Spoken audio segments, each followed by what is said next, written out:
Miris, tindak kekerasan terhadap anak berulang. Seorang anak perempuan sampai trauma setelah dianiaya ayah kandungnya sendiri hingga jarinya terluka parah.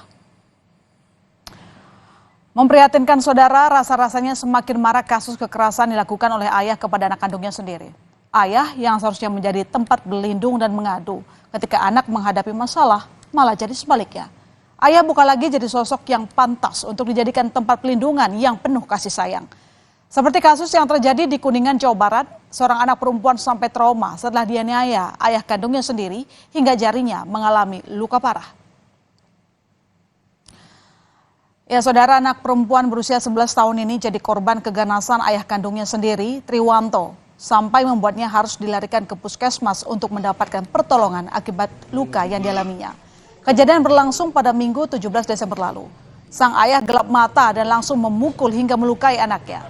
Setelah tega menyiksa anaknya sendiri, tersangka langsung melarikan diri ke hutan. Peristiwa ini menjadi mimpi buruk bagi korban. Ya, meski sempat melarikan diri ke hutan pasca kejadian, tak sampai 24 jam, polisi berhasil meringkus Triwanto, pria berusia 47 tahun di salah satu warung di Desa Peninggaran Dharma, Kuningan, Jawa Barat. Pelaku hanya bisa pasrah, sama sekali tidak melakukan perlawanan saat akan diamankan petugas. Bersama dengan penangkapan tersangka, polisi juga mengamankan barang bukti berupa senjata tajam hingga baju korban. Ya, saudara, di hadapan polisi pelaku mengaku emosi karena mendapat laporan kalau anaknya diduga mencuri uang tetangga. Tanpa mencoba mencerna keadaan terlebih dahulu, sang ayah langsung melakukan penganiayaan terhadap sang anak. Jeritan istri yang berada di lokasi kejadian tidak juga menghentikan aksinya melukai anaknya sendiri. Tak cuma memukul, tersangka mengaku tega membanting hingga melukai jari anaknya. Atas perbuatannya, tersangka dijerat dengan Undang-Undang Perlindungan Anak Junto Kekerasan Rumah Tangga dengan ancaman 10 tahun penjara. Itu pelaku mendapat informasi di mana itu bahwa kejadian tersebut dilaporkan kepada pihak kepolisian dan pada saat itu langsung kabur mengarah ke hutan di belakang rumahnya.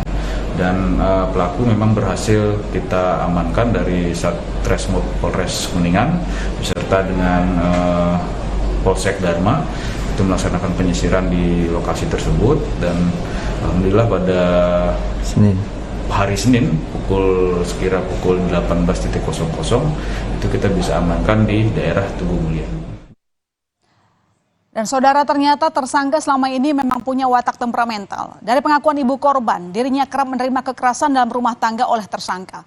Ibu korban mengaku selama ini tidak berani melaporkan kasus KDRT karena terus diancam dan dipukuli oleh tersangka. Puncaknya, pada kejadian yang sampai melukai sang anak, istri dan anak tersangka tak mau lagi hidup bersama tersangka. Ibu rumah tangga yang bekerja sebagai pemulung ini ingin hidup damai bersama 3 anaknya. Takut oke karena galak ya. Kadang lagi nggak bisa berani melawan. Dan kejadian ini sering atau baru kali ini aja, Bu? Sering. Terus ibu sudah lapor belum sebelumnya? Sebelumnya enggak. Karena takut ya? Ya karena takut dianya ke akunya antar dipukulin juga. Tapi ibu sering juga dipukulin? Iya sering. Aku juga ini baru sehat. Istri dan anak tersangka mengalami trauma setelah kerap disiksa tersangka. Begitu tertekan, ibu korban berharap tersangka Triwanto dihukum setimpal dengan perbuatannya. Unit Perlindungan Perempuan dan Anak, Dinas Pengendalian Penduduk Keluarga Berencana dan Pemberdayaan Perempuan dan Pelindungan Anak Kabupaten Kuningan menjelaskan, memang korban dan ibunya selama ini kerap mendapat kekerasan dari tersangka yang memiliki sifat temperamental. Adapun petugas akan melakukan trauma healing dan juga menurunkan psikolog untuk memulihkan kesehatan mental ibu dan anak tersebut. Dengan hasil perkembangan-perkembangan, jika diperlukan, jika dibutuhkan untuk pemulihan secara psikis anak ke psikolog, ke ahlinya, nanti kami akan bawa ke psikolog. Untuk termasuk keduanya, kepada ibunya juga, karena ibunya juga perlu diedukasi. Perlu dikasih motivasi untuk bagaimana istilahnya mendidik anak berada yang terbaik untuk istilahnya anak di lingkungan keluarga yang baik seperti itu.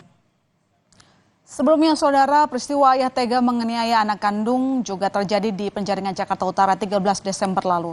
Tak kenal ampun, seorang ayah lakukan penganiayaan bertubi-tubi kepada bocah berusia 11 tahun.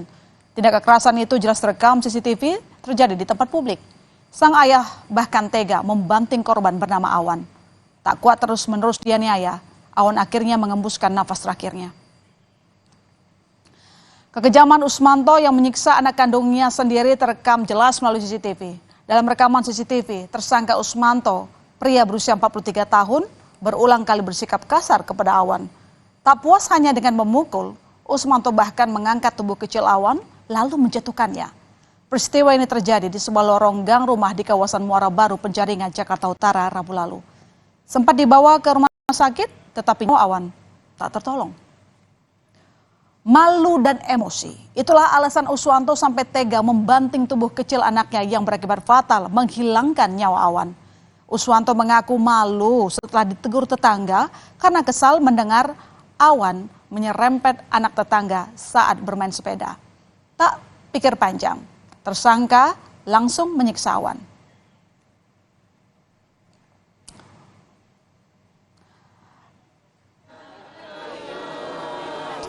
Ya, saudara, isak tangis iringi pemakaman Awan di Muara Baru, Penjaringan.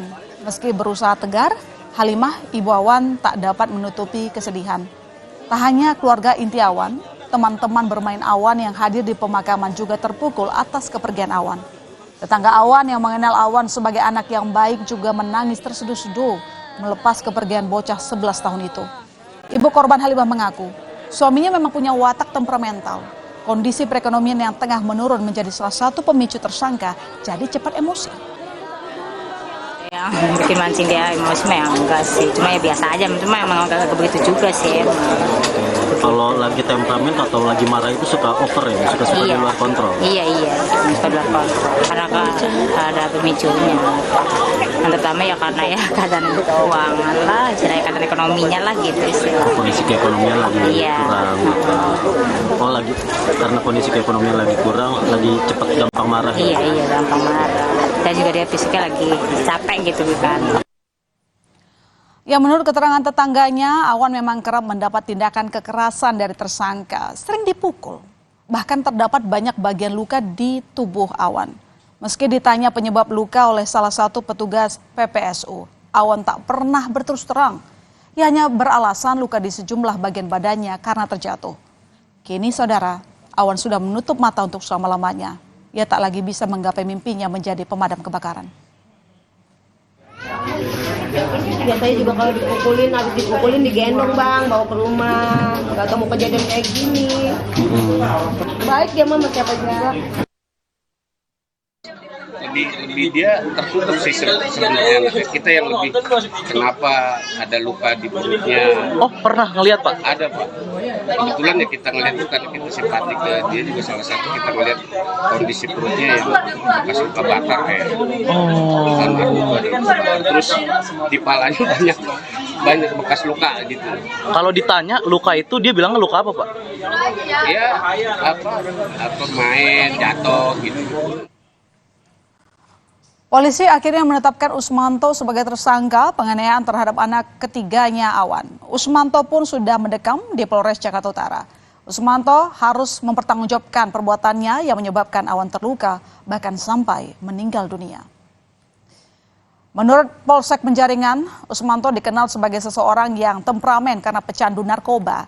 Namun saat menganiaya Awan Rabu lalu, saudara, pelaku tidak dipengaruhi minuman keras dan obat-obatan narkotika.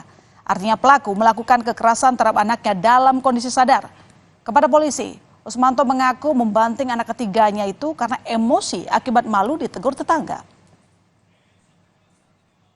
Kemudian yang menyebabkan kematian adalah pada tengkorak yang kemudian mengakibatkan rusaknya jaringan otak.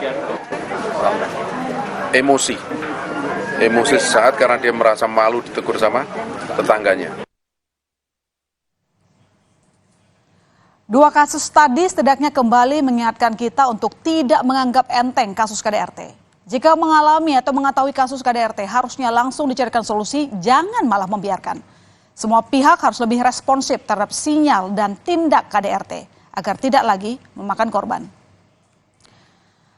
Saudara, informasi berikutnya di Berita Utama, nasi goreng menjadi menu santapan Presiden Joko Widodo ketika bermalam di ibu kota Nusantara. Selengkapnya, Berita Utama segera kembali.